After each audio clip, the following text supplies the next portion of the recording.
Hi, this is Cody with GC Cable Handrail.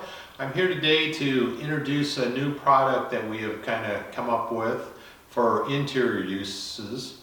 We have used this cable handrail system for exteriors for decks for a couple years now. It's worked out real well, but we've had quite a few people wanting to use it interior, and it's a little bit bulky for interior and a little hard to get to a point that meets code and will work interior, not that it can't be used for interior.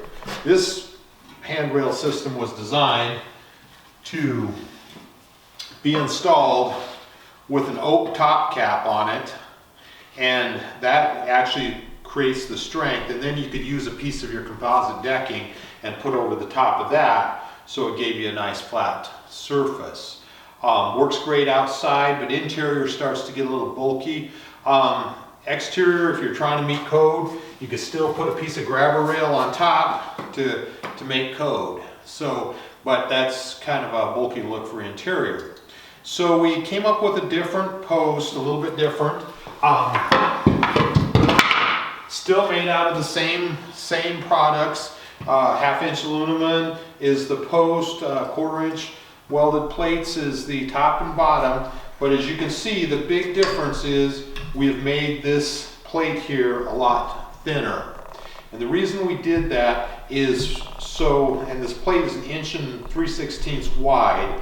And the reason we did that is so that most manufactured grabber rail will work on this post. And so you can see it's pretty narrow. And a piece of grabber rail, they manufacture it a couple ways. This is just a typical, what they call a 60-10 profile. And this is plowed, and it has that 1 1/4 groove here. You can buy it unplowed too. You can use either one on this rail, but it works a little bit better if you use the plowed, because this plate will fit right into that plowed area. Kind of hides the plate and works real well. So that's why we came up with this other post system.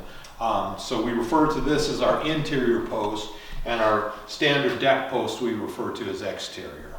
Thank you very much.